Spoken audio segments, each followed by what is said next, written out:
So question 6 is a difference equations question. So all that writing isn't super relevant, but basically we have this difference equation and we need to write down the values of u2 and u3. So to get the value of u2, we can let n equal 0, because then we're going to get n plus 2, well, n is 0, so u2 equals 2 times u0 plus 1 is 1, plus 3u and n is 0, so u0. So that's equal to 2 times u1 is 2, plus 3 times u0 is 1. So that's 4 plus 3, which is 7. Now to get u3, we let n equal 1. So that means that u3 equals 2u2 plus 3u1. That's going to be equal to 2 times u2. We calculated that to be 7, so 2 times 7. Plus 3 times u1, we're told is 2. So that's 14 plus 6, that's 20. So in part 2, we're asked to solve the difference equation to find an expression for un in terms of n. So what we can do is we can bring all the terms to one side. So we can say that un plus 2 minus 2un plus 1 minus 3un, that'll be equal to 0. And now we get the characteristic quadratic equation. So the n plus 2 will be an x squared term. Minus 2, the n plus 1 will be an x term. And minus 3 will have no x term because that's the lowest value of n, I suppose, is how you could think of it. So now we solve this quadratic equation. So if you do that, it's going to be, so factors of 3 are 3 and 1. So we need 3 and 1, that'll add to minus 2. So we can say minus 3 plus 1, that'll give us minus 2. So we're at x minus 3 times x plus 1. That's going to be equal to 0. Now we have something times something equals 0. That means one of these things has to be equal to 0. So that means x minus 3 has to be 0, or x plus 1 has to be 0. So that means that x is equal to 3, or x is equal to minus 1. So now we know difference equation theorem is that it'll be equal to some constant, which I'll call a, multiplied by the first root, which is 3 to the power of n, plus b times the second root to the power of n. Now, how do we find out the values for a and b? Well, we know values for u0 and u1.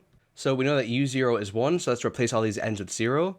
So u0 equals a times 3 to the 0 plus b times minus 1 to the 0. So that's just going to be a plus b, because anything to the 0 is just 1, and that's going to be equal to 1, because u0 is 1, and that's equal to a plus b. So that's equation 1.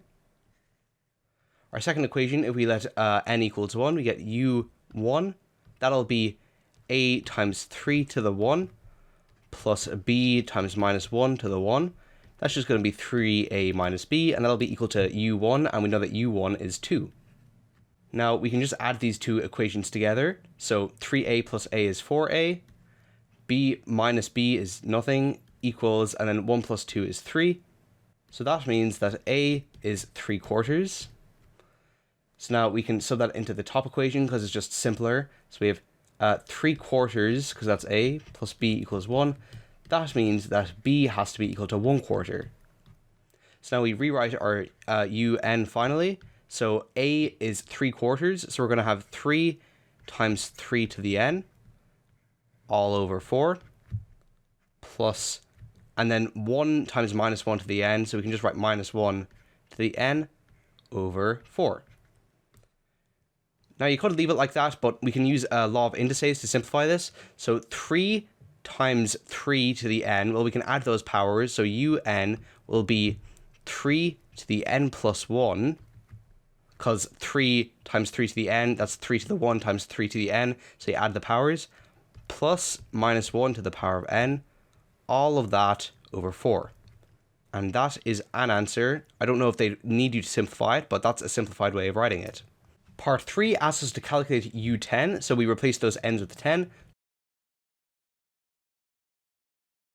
44,287.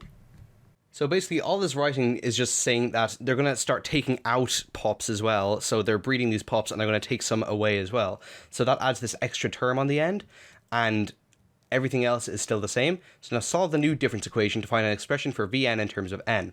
So the first thing, whenever you're solving, this is an inhomogeneous second order difference equation because we have n terms and we have 3 Vn terms, different types of Vn terms, Vn plus 2, Vn plus 1, and V of n. So the first thing we do is we get the complementary solution, and that says basically forget about these n terms and just look at the rest. Well, the rest is the exact same as what we had in the previous question, so that's actually going to be the exact same. So Vn equals a times 3 to the n plus b times minus 1 to the n. But these values for a and b are going to be different because of that 2n plus 2 term. We can't solve for those until we do the particular solution, which is saying the solution for this particular equation. This is the complementary one. This is just looking at the homogeneous version. And then we're looking at the one for this particular one where we have the n terms as well. So now to find the particular, we have a look at this last term here. So I'm just going to expand this out. So that's also the same as minus 2n minus 4.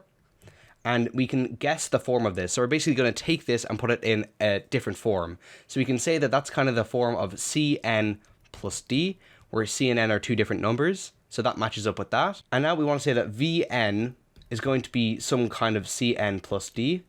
So now we want, if we have Vn plus 1, that's going to be C times n plus 1 plus d, which is the same as Cn plus C plus d.